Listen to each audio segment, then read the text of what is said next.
Oi, gente, tudo bem? Sejam bem-vindos para mais uma leitura comentada de Quincas Borba. A leitura comentada é a série de vídeos aqui do canal em que eu faço a leitura da obra junto com você, explicando cada um dos detalhes, os recursos literários, as referências de intertextualidade, os elementos culturais da época. Nesse vídeo, a gente retoma a leitura a partir do capítulo 98. Rubião sentou-se na cama estremunhado. Estremunhado por quê? Porque ele está acordando ali meio no susto, então ele está um pouco atordoado, está um pouco confuso, tá? Não reparou na letra do sobrescrito. Abriu o bilhete e leu. O sobrescrito é a parte de fora ali do bilhete, que estava fechadinho, que tem o endereçamento indicando quem é a pessoa a quem se destina aquele bilhete. Ficamos ontem muito inquietos, depois que o senhor saiu.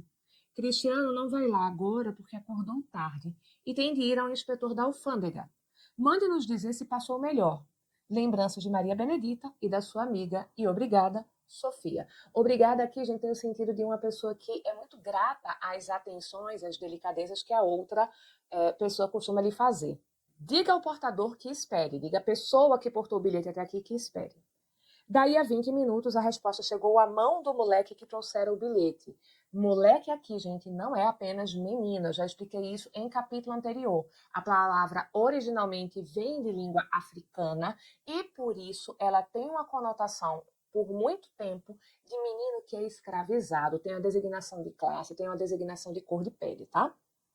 Foi o próprio Rubião que lhe entregou a pronome que está recuperando palavra no feminino anterior, resposta. Perguntando-lhe como tinham passado as senhoras. Soube que bem, deu-lhe 10 tostões, recomendando-lhe que, quando precisasse de algum dinheiro, viesse procurá-lo. O rapaz, espantado, arregalou os olhos e prometeu tudo. Por que ele ficou espantado e por que ele está prometendo tudo? Porque essa gorjeta que Rubião está dando para ele, ela é alta demais. É uma reação, em certos termos, parecida ali com a reação que a mãe do Freitas teve quando o Rubião deu aquela doação muito vultosa para ele. Adeus, disse-lhe benevolentemente o Rubião, e ficou parado enquanto o portador descia os poucos degraus. Indo a esse meio do jardim, ouviu bradar. O portador, o rapazinho que estava ali indo embora com o bilhete, escutou um bradar, escutou um grito. Espera! Voltou para acudir ao chamado. Rubião já tinha descido os degraus. Foram um ao outro e pararam calados. Correram 2 minutos sem que Rubião abrisse a boca. Afinal, perguntou alguma coisa. Se as senhoras tinham passado bem. Era a mesma pergunta de há pouco. O criado confirmou a resposta. Depois, Rubião deixou vagar os olhos pelo jardim. Ele deixou os olhos ficarem caminhando ali pelo jardim, passando de um lado para outro. As rosas e as margaridas estavam lindas e frescas. Alguns cravos desabrochavam, outras flores e folhagens, begônias e trepadeiras. Todo esse pequeno mundo parecia estender os olhos invisíveis ao Rubião e bradar-lhe. Alma sem vigor, acaba de uma vez com o teu desejo. Colhe-nos, manda-nos. E nota, então, gente, que sutilmente a narrativa ela foi cada vez mais se aproximando do ponto de vista de Rubião, até chegar um momento em que a gente está dentro da cabeça dele, porque é ele quem está supostamente ouvindo esse bradar, né? Ele que está, na verdade, se sentindo muito atraído com a ideia de mandar flores para Sofia. E notem, primeiro a gente está num ponto de vista que é externo, em que a gente, como leitor, está sendo desafiado pelo narrador a completar por que é que Rubião chamou o menino e por que ele não está dizendo nada. E aí a gente tem essa informação bem sutil que é alguma coisa, como o que ele vai perguntar. O narrador não sabe ainda, o próprio Rubião não sabe. É alguma coisa, qualquer coisa que ele vai perguntar. A questão ali, principalmente nesse momento, até ele olhar para as flores, é que ele quer estender esse contato. Ele quer fazer alguma coisa a mais, além de mandar a resposta, só que ele ainda não sabe o quê. Talvez, e aí fica a margem que o narrador deixou para a gente, talvez ele tivesse vontade de perguntar algo, tentar tirar daquele menino alguma informação sobre a história da costureira, sobre a história de encontros de Sofia, mas ele não conseguiu ir à frente, né? Ele não conseguiu dar cabo a esse intento. Mas isso não é apresentado pelo narrador. Ele deixou aberto para a gente tentar pensar nessas primeiras intenções. O que termina se concretizando apenas nessa história das flores que ele pensa. Mandar as flores para Sofia. Bem, disse finalmente Rubião. Lembranças às senhoras. Não se esqueça do que lhe disse. Precisando de mim, venha cá. Guardou a carta? Está aqui, sim, senhor. É melhor metê-la no bolso, mas olhe, não machuque. Não machuco, não, senhor? Retorquiu o criado, acomodando a carta, né? Ajeitando ela direitinho ali no bolso. Se você chegou até aqui na nossa playlist, é porque esse trabalho está ajudando você, então eu vou te pedir para ajudar o canal de volta. Se você compartilhar o vídeo, curtir, deixar um comentário ou hypar, já é de muita ajuda, mas considere também apoiar a gente. Você pode fazer deixando uma contribuição com o Valeu Demais, usando os nossos links da Amazon para fazer qualquer uma de nossas compras, que a gente recebe uma comissão e você não gasta nada mais por isso. Você ainda também pode fazer um Pix para o endereço que está aparecendo aqui na tela e que está na descrição do vídeo. Muito obrigada. Capítulo 99. Saiu o moleque. Rubião ficou passeando no jardim com as mãos nos bolsos do chambre, né, do hobby que ele está usando, e o olho nas flores. Que tinha que mandasse algumas. Era um presente natural e até de obrigação para pagar uma cortesia com outra. Fez mal. Correu ao portão, mas já o moleque ia longe. Rubião advertiu que o luto excluía as lembranças alegres e ficou tranquilo. Mas o principal, gente, que é bem interessante nessa passagem, é uma relação que não é pensada pelo Machado, mas que a gente pode fazer como leitor a posteriori. Tem um conto da Clarice Lispector chamado A Imitação da Rosa, em que uma personagem, que nesse caso é uma personagem feminina, ela recebe um convite, uma gentileza, de ir para um jantar na casa de um casal amigo dela e do marido dela, e ela, mais cedo, comprou flores, comprou rosas, e colocou essas rosas num arranjo bem bonito na casa dela. E, de repente, quando ela está olhando essas rosas, ela acha que deveria mandar de presente para essa amiga que convidou para o jantar. Mas as rosas são tão bonitas que ela quer ficar com as rosas para ela. E a gente tem esse dilema entre o que eu quero fazer e o que eu acho que eu deveria fazer por gentileza. Tem essa coincidência temática, mas com desenvolvimentos diferentes nas duas obras.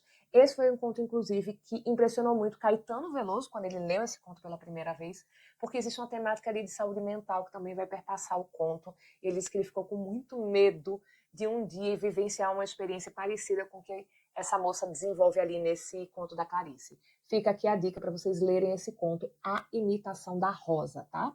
Se não, quando eu recomeçar o passeio, vi uma carta ao pé de um canteiro. Então, porém, mas, quando ele foi recomeçar o passeio, ele viu uma carta ali no pezinho de um canteiro. Inclinou-se, apanhou-a, leu o sobrescrito, aquilo que ele não tinha feito antes. Ele leu para quem era endereçada aquela carta. A letra era dela, tão só dela. Comparou-a com a do bilhete que recebera. Era a mesma. O nome era o do diabo. Carlos Maria. Sim, foi isso, pensou ele ao cabo de alguns minutos. O portador da minha carta trouxe esta e deixou-a cair. E mirando a carta de um e outro lado, perguntava-lhe pelo conteúdo. Oh, o conteúdo! Que iria ali escrito dentro daquele papel homicida? Perversidade, luxúria, toda a linguagem do mal e da demência resumidas em 2 ou 3 linhas. Ergueu-a ante os olhos para ver se podia ler alguma palavra. O papel era grosso, não se podia ler nada. Ao lembrar-se que o portador, dando por falta da carta, voltaria a procurá-la, meteu-a atrapalhadamente no bolso e correu para dentro. E aqui, gente, Machado parece estar fazendo uma conexão com um recurso que não era incomum na literatura da época e que vai ser um recurso extremamente importante à obra que Machado criticou negativamente, que é o Primo Basílio, do Eça de Queiroz. Em O Primo Basílio, a gente tem o Basílio do título e a Luísa, que é a protagonista dessa história, mantendo o caso extraconjugal. Eles são primos, como o título da obra diz. O Basílio retorna do Brasil para Portugal, reencontra a Luísa e esse caso começa a acontecer. Sendo que eles trocam bilhetes, cartas ali marcando encontros e tudo mais, e um determinado personagem fica com essas cartas. E a grande tensão, o grande conflito do livro vai vir a partir desse momento que esse personagem fica de posse dessas cartas, tá certo? Então, a gente talvez esteja, Machado aqui, encaminhando por esse recurso de cartas diamantes que são tomadas ali de posse por alguém? Bora ver. Em casa, tirou-a e mirou-a outra vez. As mãos hesitavam, reproduzindo o estado da consciência. Se abrisse a carta, saberia tudo. Lida e queimada, ninguém mais conheceria o texto, ao passo que ele teria acabado por uma vez com essa terrível fascinação que o fazia penar ao pé daquele abismo de opróbrios.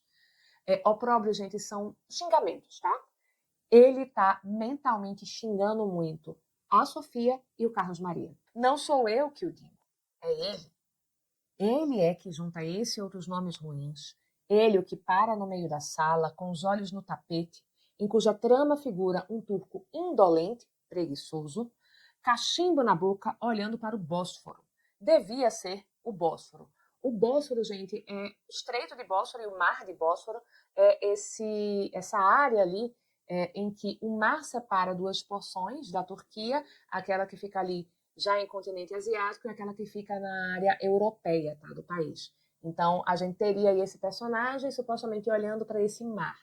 E aqui tem uma coisa bem interessante. Aliás, duas. A primeira é o narrador lembrando que ele não é o Rubião e que isso aqui é uma narrativa, certo? Que ele estaria apenas reproduzindo aquilo que aconteceu com essas outras pessoas, se portando como se ele não estivesse criando a história. A gente tem essa jogada. E a segunda é que a gente sabe que o Rubião é um cara rico e que ele mobiliou essa casa com tudo que havia de mais luxuoso. A gente sabe disso lá no primeiro capítulo. E esse tapete aqui, ele tem esse homem turco. E os tapetes persas e os tapetes turcos eram considerados itens de luxo, né? São considerados ainda hoje itens de luxo, muito caros, por conta, né, do feitio deles e tudo mais. Só que, se isso aqui é um tapete que está na casa do Rubião como objeto de luxo, talvez ele tenha sido enganado. Até onde eu sei, e se alguém souber de uma informação que seja diferente, por favor, compartilhe aqui nos comentários. Mas até onde eu sei, os tapetes turcos e os tapetes persas, eles não fazem representações de pessoas em situações de cotidiano, não. Eles fazem representações de flores, eles fazem representações de motivos geométricos, mas não de figuras humanas em cenas do cotidiano. Se o Rubião comprou esse tapete como sendo um tapete turco, um tapete persa, e pagou muito caro por um objeto de luxo, ele foi enganado. E talvez Machado esteja já trazendo essa informação aqui pra gente. Infernal carta. Rosnou surdamente, repetindo uma frase ouvida no teatro semanas antes. Frase esquecida que vinha agora exprimir a analogia moral do espetáculo e do espectador. A analogia moral que ele está fazendo a isso que ele está considerando um espetáculo, que é essa história da Sofia, do Carlos Maria, e ele mesmo, né? Teve ímpetos de abri-la. Era só um gesto, um ato. Ninguém via. Os quadros da parede estavam quietos, indiferentes. O turco do tapete continuava a fumar e a olhar para o Bósforo.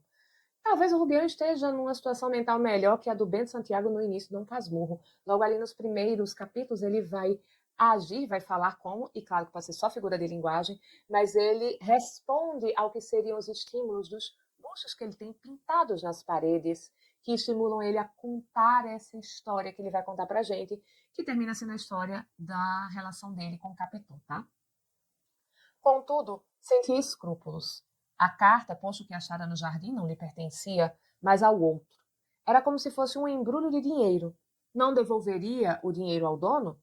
Despeitado, meteu-a outra vez no bolso.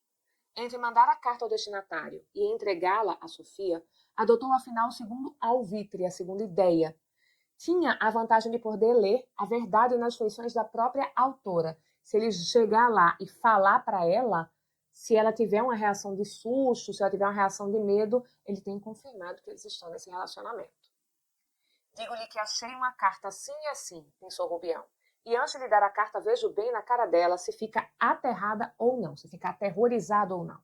Talvez empalideça. Então ameaço-a. Falo-lhe da Rua da Harmonia, juro-lhe que estou disposto a gastar 300, 800, 1000 contos, 2000, 3000 contos, se tanto for preciso para estrangular o infame. Capítulo 100. Nem os habituados da casa compareceu ao almoço. O Bian esperou ainda uns 10 minutos. Chegou a mandar um criado ao portão a ver se vinha alguém. Ninguém. Teve de almoçar sozinho. Em geral, não podia suportar as refeições solitárias. Estava tão afeito à linguagem dos amigos, às observações, que começou era o mesmo que não comer nada. Agora, porém, era como um Saul que precisasse de algum Davi para expelir o espírito maligno que se metera nele. E aqui, deixa eu interromper porque isso aqui é uma referência bíblica, tá? A gente tem no livro de Samuel, primeiro livro de Samuel, capítulo 16, versículo 23, o seguinte. Quando o espírito mau da parte de Deus vinha sobre Saul, Davi tomava sua harpa e a tocava com a sua mão. Então Saul sentia alívio e se achava melhor. e o espírito mau se retirava dele. Saul é o primeiro rei de Israel, foi um rei que fez várias desobediências às leis divinas e por causa disso ele vai ser assombrado por esse espírito mau.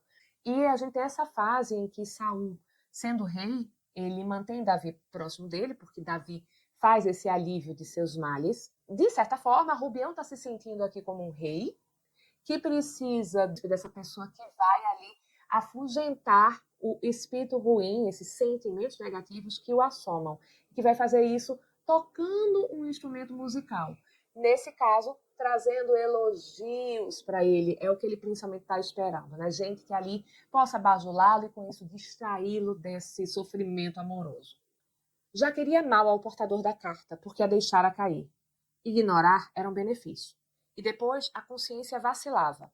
Ia da entrega da carta, a recusa e a guarda indefinida. A recusa de devolvê-la e a guarda indefinida, porque ele não sabe quando é que ele vai confrontar a Sofia entregando ali a carta para ela. Rubião tinha medo de saber. Ora queria, ora não queria ler nada no rosto de Sofia. O desejo de saber tudo era, em resumo, a esperança de descobrir que não havia nada. Davi apareceu, não? Chegou ali um amigo para preencher o momento ali de Rubião e tirar a cabeça dele desses pensamentos. Entre o queijo e o café, na pessoa do doutor Camacho, que voltara de Vassouras na véspera à noite. Voltou ali daquela cidade em que ele estava defendendo uma causa, ali no interior do Rio. Como Davi da Escritura, trazia um jumento carregado de pães, um cântaro de vinho e um cabrito. Isso é referência bíblica de novo, que a gente não vai interpretar aqui ao pé da letra, porque eu acho muito difícil que o doutor Camacho levasse um cabrito ali para o Rubião. Mas são as coisas, né? São as notícias, as informações, tudo aquilo que ele está trazendo que pode distrair Rubião dessa situação toda. Deixara gravemente enfermo um deputado mineiro que estava em Vassouras e preparou a candidatura do Rubião, escrevendo as influências de Minas. Foi o que lhe disse aos primeiros goles de café. Olha aí qual é a música para os ouvidos de Rubião. Candidato eu? Pois então quem? Camacho demonstrou que não podia haver melhor. Tinha serviços em Minas, não tinha? Alguns. Aqui os tem de grande relevância. Mantendo comigo o órgão dos princípios, o jornal deles, tem recebido solidariamente os golpes que me dão, além dos sacrifícios que todos fazemos pelo lado pecuniário, os investimentos que eles fazem ali, que não tem muito retorno, né? Sobre isso, não me diga nada. Digo-lhe que hei de fazer o que puder. Demais, o senhor é a melhor solução da divergência. Divergência? Sim, o doutor Hermenegildo de Cataltas e o coronel Romualdo dizem que ambos, em caso de vaga, querem apresentar-se, é dividir os votos. Ele é a terceira via, minha gente. Seguramente. Mas teimam? Creio que não teimarão quando eu lhes mandar daqui a confirmação dos chefes, porque foi uma das coisas que me lançaram a casa, é que eu não tinha poderes. Confessei que, para aquele caso imprevisto, não, mas que possuía a confiança dos chefes, os quais me aprovariam. Creia que está feito. Então o que pensa? Pensa que trabalha aqui sacrificando tempo e dinheiro e algum talento para não valer a um amigo que tantas provas tem dado de fidelidade aos princípios? Oh, isso não. Hão de ouvir-me e adotar o que lhes proponho. Está aqui Camacho dizendo que, olha, as pessoas estão desprezando meu poder e influência política, vão ver que eu tenho poder sim. E o que você acha? Que eu não vou aqui lutar por um amigo? Eles vão ver que eu tenho poder e influência sim. Rubião, comovido, fez ainda outras perguntas acerca da luta e da vitória. Se eram precisas despesas já, ou carta de recomendação e pedido, e como é que se havia de ter notícia frequente do enfermo. E aí, gente, eu nunca me meti em política. Como é que é isso? Tem que pagar agora alguma coisa para lançar essa candidatura? Como é que a gente vai ter notícia ali se o deputado se recupera de sua saúde ou não? Camacho respondia tudo, mas recomendava-lhe cautela. Em política, disse ele, uma coisa de nada desvia o curso da campanha e dá a vitória ao adversário.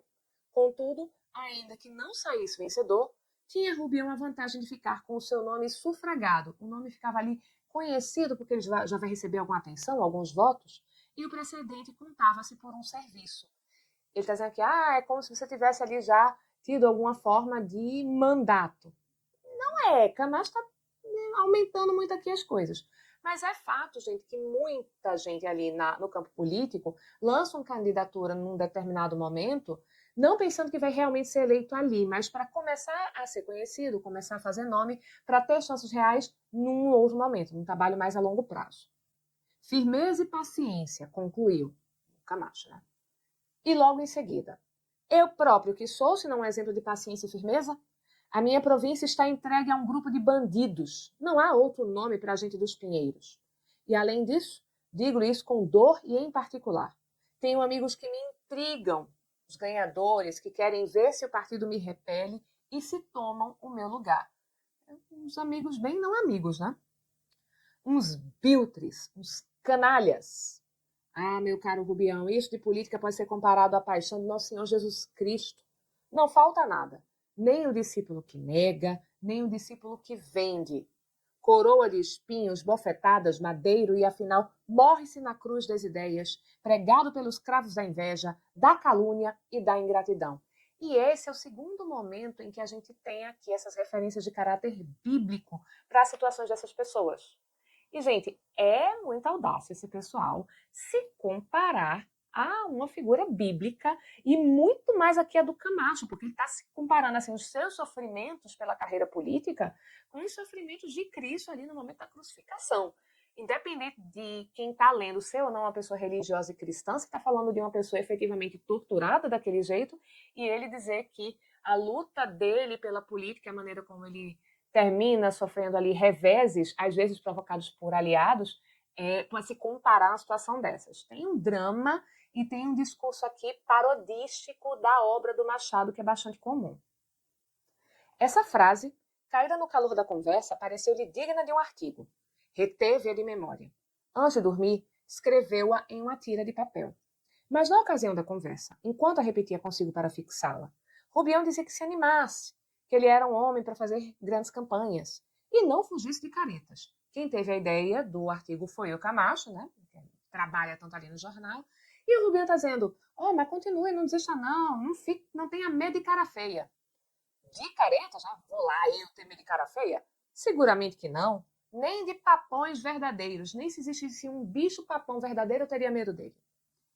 Cause, espero, que se acautelem no dia em que subirmos, hão de pagar tudo. Ouça-me esse conselho. Em política não se perdoa nem se esquece nada.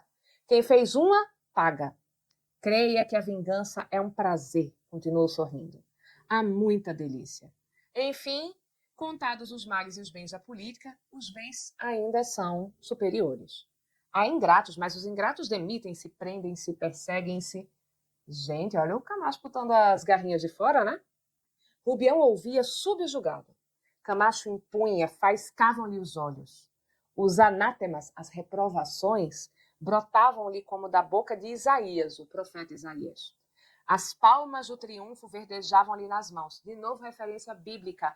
As palmas ali, a gente tem principalmente a imagem do Domingo de Ramos, em que as folhas e palmeiras são usadas para a recepção de Cristo na entrada de Jerusalém, mas era costume muito comum no Império Romano, quando você tinha esses triunfos, a gente tem a população segurando folhas de palmeira, as palmas. Cada gesto parecia um princípio. Quando abria os braços, ferindo o ar, era como se desdobrasse um programa inteiro, um programa político inteiro. Ia se embriagando de esperanças e tinha o vinho alegre. De uma vez, parou diante de Rubião. Vamos lá, deputado. Ensaie um discurso pedindo encerramento da discussão. Senhor presidente, vamos, diga comigo. Senhor presidente, peço a vossa excelência. Rubião interrompeu, erguendo-se. Teve uma espécie de vertigem. Via-se na Câmara, entrando para prestar juramento, todos os deputados de pé, e teve um calafrio. O passo era difícil. Contudo, atravessou a sala, subiu à mesa da presidência, prestou o juramento de estilo. Talvez a voz lhe fraqueasse na ocasião. E aqui o Camacho está estimulando, gente, a imaginação do Rubião, que a gente sabe é muito fértil. Ele já está se sentindo aqui o deputado em pleno plenário, não é somente uma pessoa que está ali fazendo um exercício de retórica, não. Capítulo 101. Foi nesse estado que o veio achar a notícia da morte do Freitas. Chorou uma lágrimas escondidas, tomou a si custear as despesas do enterro e acompanhou o defunto na tarde seguinte ao cemitério. A velha mãe do finado, quando o viu entrar na sala, quis ajoelhar-se aos pés dele. Rubião a abraçou a tempo de impedir-lhe o gesto. Esse ato do nosso amigo fez grande impressão nos convidados. Um deles veio apertar-lhe a mão. Depois, a um canto baixinho, contou-lhe a injustiça da demissão que recebera dias antes. Demissão assintosa por causa das intrigas. Olha só, que no capítulo anterior, o Freitas estava dizendo que um dos grandes prazeres da política é demitir gente que por acaso você acha que te prejudicou em algum momento? Então, aqui a gente está vendo o outro lado da moeda, né? Imagine, Vossa Excelência, que aquilo é, com perdão da palavra, um covil de patifes. É uma coisa que deveria servir aqui de alerta para Rubião. Oh, cuidado se você se meter em política, Rubião. Chegou a hora de sair o enterro. As despedidas da mãe foram dolorosas. Beijos, soluços, exclamações, tudo de mistura e lancinante. Tudo muito doloroso, como um ferimento de lança. Lancinante é como ali um ferimento de lança. As mulheres não conseguiram arrancá-la dali. Foram precisos 2 homens e o emprego da força. Ela gritava e teimava por voltar ao cadáver. Meu filho, meu pobre filho! Um escândalo, insistia o demitido. O próprio ministro dizem que não gostou do ato, mas Vossa Excelência sabe, para não desmoralizar o diretor. E, gente, olha só esse corte que Machado está fazendo aqui. Porque um escândalo parece, num primeiro momento, que esse personagem está falando que a mulher está fazendo um escândalo. É quase como quando a gente está no cinema e que o filme está mostrando uma cena, mas vem um som que pertence a outra cena e se coloca aqui ainda quando a gente tem o visual da primeira. Então a gente está vendo a mulher ali gritando e vem essa fala, um escândalo. E aí, finalmente, a gente vê a imagem, porque a gente tem aqui dizendo que era esse homem que estava falando com o Rubião, e aí vem um novo contexto. Você não está falando que aquilo era um escândalo, é essa história ainda da demissão dele. Ao mesmo tempo, serve ironicamente para dizer que a mulher estava ali fazendo um escândalo, sim. Afinal, você teve essa superposição das imagens, que continua. Olha só, gente, coisa genial essa construção. O próprio ministro dizem que não gostou do ato, mas Vossa Excelência sabe. Para não desmoralizar o diretor, a gente tem essa suspensão. Pam, pam, pam, soavam os martelos surdamente pregando o caixão. Está voltando a cena ali, a atenção para o que está acontecendo no enterro, mas parece que esse homem está ali martelando a mesma ideia com insistência na cabeça de Rubião. Rubião acedeu ao pedido que lhe faziam de pegar em uma das argolas e deixou o demitido. Né? Ele cedeu ali, seguiu ali o que as pessoas estavam pedindo e foi lá segurar uma alça do caixão do Freitas. Fora, alguma gente parada. Os vizinhos às janelas debruçavam-se uns sobre os outros, com os olhos cheios daquela curiosidade que a morte inspira aos vivos. Ao demais havia o cupé do Rubião, que se destacava das caleças velhas. Cupé, a gente vai aparecer a imagem agora, é um tipo de carruagem que tem 4 rodas, tá? E ela tem um único banco que fica ali para as pessoas ficarem de frente no sentido que o veículo está tomando. Um cupé é uma carruagem que é toda fechadinha, então ela é mais caro que uma caleça. Por quê? Porque a caleça ela é aberta, podendo ter uma capota que vai ser ali vai ser levantada conforme a necessidade. A caleça está mais próxima para uma charrete, tá certo? Então, aí na região, quem tinha um tipo de carro vai ter uma caleça que já é antiga. E o cupê de Rubião é bem mais caro e é novo, né? Já se falava muito daquele amigo do finado, e a presença confirmou a notícia. O defunto era agora apreciado com certa consideração. E olha aqui a crítica que a gente tem na narrativa de que uma pessoa se torna mais apreciada, mais festejada, não por aquilo que ela fez em vida, mas se ela tem amigos que têm grana ou não tem. No cemitério, não se contentou Rubião com deitar a pá de terra, ato em que foi o primeiro por solicitação de todos. Esperou que os coveiros enchessem a cova com suas grandes pás do ofício.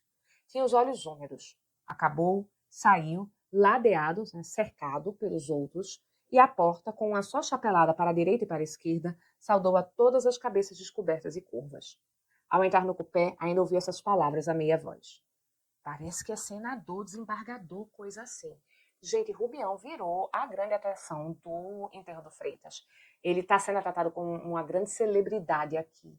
E a gente já viu que ele estava ali com essas fantasias sobre no futuro, a sua carreira de deputado e tudo mais. Sai com isso aqui na cabeça. Como será que esse evento vai afetar a autopercepção do Rubião, os planos de vida dele? A gente vai descobrir no nosso próximo encontro. Por hoje a gente fica por aqui. Muito obrigada pela companhia, um beijo e até a próxima.